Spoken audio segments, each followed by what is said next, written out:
हमारे द्वारा कोई ऐसा कार्य ना हो जाए कि कोई कालांतर में कोई बैठ करके हमारे लिए प्रतीक्षा करे कि तुम जन्म लो फिर बताते हैं तुम्हें। इसलिए मैं आपसे कह रहा था मां, संतान के बीच में जियो, परिवारजन के बीच में जियो, सबके बीच में जियो, परंतु सबके बीच में जीते हुए भी सबसे भिन्न जियो। सबके बीच में जीते हुए सबसे मिलजुल कर जियो, लेकिन किसी को अपना मत मानो,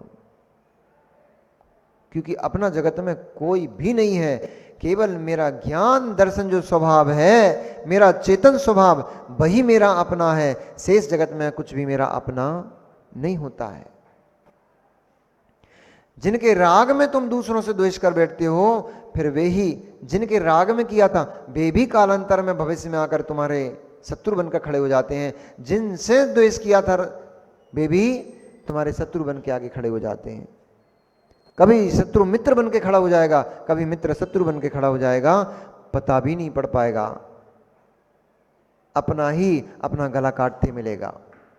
इसलिए ज्यादा राग किसी से मत करो, क्योंकि ज्यादा राग करोगे तो नियम से उसके प्रति द्वेष भाव उत्पन्न होगा ही होगा।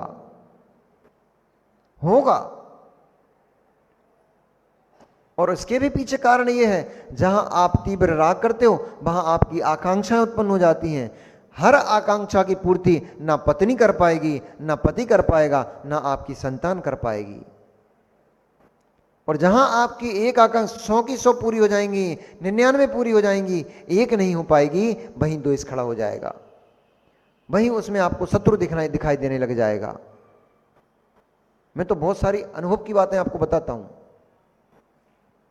किसी के लिए आपने 1000 अच्छाई की हो, 1000 अच्छाई की हो, नहीं 999 अच्छाई की आपने, 1000 में से 999 अच्छा किया आपने, एक कुछ गलत कर दिया, वो एक गलती को पकड़ के बैठा रहेगा पूरे जीवन भर, वो एक गलती को पकड़ के बैठा रहेगा, 999 अच्छाइयां सब पानी में डाल देगा, नहीं देखेगा। एक गलती को पकड़ के बैठा रहेगा पूरा जीवन, नहीं उस एक गलती के सहारे न जाने कितनी पर्याय उसकी खराब करेगा और हमारी खराब करेगा। इसलिए बहुत गहरे में किसी को अपना मत मानो, किसी को अपना मत बनाओ। जो गहरे में अपना बन जाते हैं वे ही कालांतर में कष्ट देते हैं। मिलो यहां पर। वह देव प्रतीक्षा कर रहा था, तब राजा श्रेणिक को गणधर परमेष्ठी कहते कि हे मित्र, चक्रपुर नाम का एक नगर था। क्यों वह देव प्रतीक्षा कर रहा है उस कथा को मैं कहता हूं, ध्यान से सुनो। चक्रपुर नाम का एक नगर था, उस नगर में चक्रध्वज नाम का एक राजा अपनी मानेश्वरी नाम की पत्नी के साथ, महारानी के साथ बड़े ठाठ से अपना जीवन जीता था। बहुत ही यश, सम्मान और अपने राजशाही ठाठ के साथ वह अपना जीवन को जीता हुआ बहुत लंबा समय जब बीत गया, उसके यहां चित्तोत्सव नाम की पुत्री ने जन्म लिया। वह चित्तोत्सव सर्व गुणों में, सर्व कलाओं में संपन्न थी, रूप सौंदर्य की मूर्ति ही थी और सभी के चित्त को हरण करने वाली थी, इसलिए उसका नाम चित्तोत्सव रखा। वह चित्तोत्सव धीरे धीरे जब वृद्धि को प्राप्त होती गई, तब उसको विद्या आदि सिखाने के लिए और सारी विद्याओं में वह पुत्री उनकी निपुण हो, इस भाव से उन्होंने एक पुरोहित के पास अपनी पुत्री को छोड़ दिया। उससे कहा कि तुम सारी विद्याओं में निपुण हो और हमारी पुत्री जो राजकन्या है इसको सभी प्रकार की विद्याओं को सिखाओ। वह पुत्री धीरे धीरे धीरे धीरे वृद्धि को प्राप्त होती गई और जब वो वृद्धि को प्राप्त हुई तो उसी नगर के एक ब्राह्मण विद्वान के पास पुत्री को एक ब्राह्मण विद्वान के पास विद्या सीखने के लिए छोड़ा गया। और उसी विद्वान के पास जो राजा का पुरोहित था, उस राजा के पुरोहित का पुत्र पिंगल, वह भी उस पुत्री के साथ ही वहां शिक्षा ग्रहण करता था। बालपन से ही दोनों एक साथ उठते बैठते थे, एक साथ रहते थे। रहते रहते दोनों राजपुत्री और पुरोहित पुत्र पिंगल दोनों में प्रेम भाव उत्पन्न हो गया। दोनों एक दूसरे को चाहने लग गए। और बचपन का मित्र है, बचपन का साथी है, तो सहज है एक दूसरे के प्रति भाव उत्पन्न होना, एक दूसरे के प्रति प्रेम उत्पन्न हो जाना सहज प्रवृत्ति हो जाती है। तो सहज नहीं है, असहज है, लेकिन फिर भी लोक में सहज कहा जाता है, क्योंकि ये भी कर्म निमित्तक होती है, इसलिए असहज है। जीव की स्वयं की नहीं है, कर्म निमित्तक होने से असहज है, पर फिर भी जीव की ही है, इसलिए सहज। ऐसा उन दोनों के बीच में प्रीति उत्पन्न हुई कि वे दोनों एक दूसरे के बिना रहना, एक क्षण भी रहना बिल्कुल भी पसंद नहीं करते थे। वे दोनों जीव एक दूसरे के प्रेम में इतने अनुरक्त हो गए, इतने अनुरक्त हो गए कि एक दिन वहां से वे दोनों उस विद्वान का घर छोड़कर वहां से भाग खड़े हुए और दोनों ने भाग करके विवाह कर लिया और जाकर के विदग्धपुर नाम के नगर में, नगर के बाहर झोपड़ी बना करके रहने लगे। संसार की दिशा बड़ी विचित्र है। ये वासनाएं और जिसे आप लोग प्रेम कहते हो, ये प्रेम सारी ऊंच नीच, सारा मान सम्मान, सारी मर्यादाएं सबको उठा करके पानी में बहा देता है, सबको रौंदते चला जाता है। कुल की मान नहीं, कुल की मर्यादा नहीं, कुछ भी नहीं देखता, सबको रौंद देता है। कहां तो राजपुत्री, महलों में जन्म लेने वाली, राजशाही ठाट को भोगने वाली पत्नी भी बनती तो किसी राजकुमार की पत्नी बनती। पर इसीलिए तो कहा जाता है प्रेम अंधा होता है। और मैं तो कहता हूं अंधा नहीं, बहरा लंगड़ा लूड़ा सभी होता है। एक रोग है ये, लोक में कहा भी जाता है इसको प्रेम रोग। ये एक बहुत बड़ा रोग है।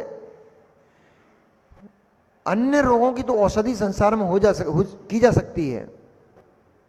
अन्य कोई रोग लग जाए, दीपक, कोई रोग लग जाए तो व्यक्ति को वैद्य को दिखा करके ठीक कराया जा सकता है। पर जिस जीव को प्रेम रोग लग गया, उसका कोई औषधि, कोई उपचार जगत में नहीं होता है। कोई भी उपचार नहीं होता है। ना गुरु दिखते, ना प्रभु दिखते, ना माता, ना पिता, ना कुछ भी नहीं दिखता। हर क्षण हर समय केवल साहुला जी हुआ क्या? नहीं आप जानना चाह रहे थे कैसा होता, तो मैंने कहा कि नहीं हुआ क्या आपको? बचे रहे, अच्छा हो गया, अच्छा हो गया, बचे रहे। वैसे दुबले पतले हो, बोर लग जाता तो पता नहीं क्या हो जाता। अच्छा रहा कि नहीं लग पाया, बच गए। और ऐसा यहां कह रहे हो देवी बेटी के, हाँ हम समझ रहे हैं सब, कैसे बोल पाओगे? अभी खटिया खड़े बिस्तर को नहीं हो जाएगा घर जाकर। अरे भी तो महान पुण्यात्मा जीव है साहुला जी, आप पुण्यात्मा जीव हो, सच कह रहे हैं। जिनको ये रोग ग्रसित नहीं करता है, कोई रोग लग जाए तो फिर भी कम से कम औषधि देकर ठीक कराया जा सकता है, पर ये रोग लग गया तो इसका कोई औषधि नहीं होती है। और ऐसी औषधि तो ठीक, इस रोग से ग्रसित व्यक्ति शरीर में फोड़ा हो जाए वहीं कष्ट देता है। शरीर में कष्ट फोड़ा हो जाए, वो फोड़ा उतने ही स्थान को पीड़ित करता है, उतने ही स्थान को घेरता है। पर प्रेम रोग लग जाए तो एक आत्मा के एक एक प्रदेश को घेर लेता है, पूरे अंग अंग में कष्ट होता है। ना आंखें चैन लेती हैं, ना नाक चैन लेती है, ना कान चैन लेते हैं। शरीर का एक भी इंद्री ठीक ठाक काम नहीं करती है। बड़ा भयंकर रोग है ऐसा। और वह रोग, अनिल जी चुप ही बैठे रहो अभी यार, नहीं तो मालूम है पोल पट्टी खोल देंगे सबके सामने में तुम्हारी। सब पता है मैं तुम्हारी, कहाँ कहाँ तुम नजर मारने जाते हो ना, सब नजर है भाई तुम पे। अरे जीव अब तो छोड़ दे, अब तो छोड़ दे, मान जाओ, मान जाओ। नहीं मानोगे, नहीं मानोगे ना तो नरक में नार की मार मार के मनवाएंगे फिर। इसलिए अब तो मान जाओ। पर स्त्री को देखना, पर स्त्री को देखना व्यभिचार है, घोर घोर पाप है, घोर पाप है। इसलिए भैया, अरे वो तो हम अनिल जी को तुम उदाहरण लिया है, नहीं ऐसा नहीं समझना कि वो इधर उधर ताड़ते रहते हैं। वो तो हमने उनको, अब वो हिलडुल ज्यादा रहे थे ना, तो हमने कहा ठीक, थोड़ा अनिल जी को ही हम उदाहरण बना ले रहे हैं। वो तो उनको उदाहरण लिया, नहीं तो आप लोग ऐसा नहीं समझना कैरेक्टर लेस है वो, नहीं अच्छा कैरेक्टर है, धर्मात्मा जीव है, वो तो हमने उदाहरण ले लिया उनका। चलो, तो इसलिए वह दोनों भी उस बेचारे प्रेम रोग से ग्रसित होकर के और वहां से भाग खड़े हुए जाकर के, क्या दुर्दशा हो गई। कहीं तो वो पुरोहित पुत्र राज पुरोहित था, राजा के नगर में ठाठ से ऐशो आराम की जीवन को जीता, और पुत्री किसी राजमहल में किसी महाराजा की पत्नी बनकर पट्टमहिषी बनकर के जी रही होती, पर बेचारे ऐसे रोग में फंस गए कि फंस करके अब लकड़ियां जंगल से बीन में निकल आते हैं और लकड़ियों को बेच बाँच करके अपना जीवन यापन करते हैं। हो, महारानी की पुत्री जंगल में लकड़ियां बीन रही है। ये सब भावों की विडंबना है, कर्मों की विडंबना है। जब जीव का कर्म उदय में आता है ना, तो फिर ऐसी दुर्दशा कर देता है, फिर नहीं देखता कुछ भी कि कौन हो, कहां के हो, कैसे हो, कुछ नहीं देखता। तुमने किया है भोगो। ऐसा वह जीवन जीते जीते बहुत लंबा समय जब उनका बीत गया, उसी विदग्ध नगर के एक राजा थे, उनका नाम था कुंडल मंडित। अचानक से वे राजा एक दिन वन विहार के लिए निकले और उनकी दृष्टि उस चित्तोत्सवा के ऊपर पड़ गई। रूप रंग में तो वह सबके चित्त को हरण करने वाली थी ही, यौवन के योन्माद से और भरी हुई थी, और अपनी विशाल विशाल नेत्रों से और अपनी विशाल कायिक चेष्टाओं से उसने कुंडल मंडित को प्रभावित कर लिया। वह कुंडल मंडित देखते ही उसके काम बाणों से मूर्छित होकर गिर गया। यद्यपि शरीर तो खड़ा था, शरीर तो चल रहा था, लेकिन काम के बाणों से वह बेचारा घायल हो गया और घायल होकर वहीं पर मूर्छित हो गया। वह अपने महल में वापस तो चला गया, परंतु चित्त को अपना उस वन में ही छोड़ गया, हृदय अपना उस वन में ही छोड़ के चला गया, जो कि चित्तोत्सवा के पास रह गया। उसको अब रात में नींद नहीं आती, दिन में भोजन नहीं रुचता है, कुछ भी कार्य नहीं रुचता है, केवल एक कार्य बस, वह स्त्री मुझे कैसे मिलेगी। पापियों का कार्य परद्रव्य का हरण ही होता है, पापियों का कार्य परद्रव्य का हरण ही होता है। वे जीव पापी जीव हैं जो दूसरों की संपत्ति को हरने का भाव करते हैं। वे जीव चाहे वे भाई के रूप में हो, चाहे पिता के रूप में, चाहे पुत्र के रूप में हो, वे जीव तो घोर घोर घोर घोर पापी जीव हैं, पाप कर्म से युक्त जीव हैं, जो जीव दूसरे की संपत्ति पर नजर गड़ाए बैठे रहते हैं, ये संपत्ति मुझे कब मिल जाए। अरे अपने पुण्य पर, अपनी संपत्ति पर नजर रखो। यदि पुण्य होगा तो जगत में कहीं भी बैठ जाओ, संपत्ति अपने आप मिलती है, और अगर पुण्य नहीं होगा तो जगत में कहीं भी बैठ जाओ, संपत्ति छिन जाती है। क्यों दूसरे की संपत्ति पर नजर। बिलस्त बिलस्त भूमि के पीछे लड़ाई हो रही है, एक एक फीट जमीन के पीछे भाई ने भाई की गर्दन पर छुरी चला दी। नहीं देखा कैसा आपने? हमने तो देखा ही। एक बिलस्त भूमि के पीछे एक फीट भूमि, एक फीट भी नहीं, आधा फीट, एक बिलस्त भूमि भाई के दूसरे भाई के पक्ष में चली गई, तो छोटे भाई ने बड़े भाई के ऊपर छुरी चला दी।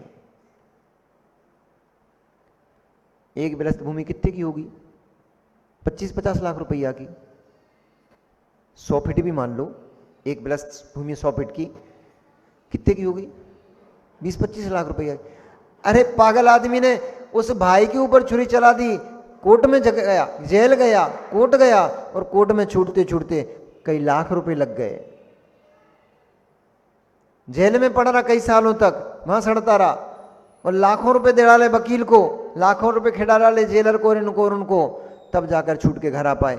इससे अच्छा मित्र इज्जत से बड़े भाई के चरण छूता, भाई भूमि में क्या रखा है, भाई इस भूमि में क्या रखा है, तुम ले लो, तो भाई भी उदार चित्त होकर बोलता, अरे ना तेरी है ना मेरी है, कोई भी घूमता रहेगा, इसमें क्या फर्क पड़ता है।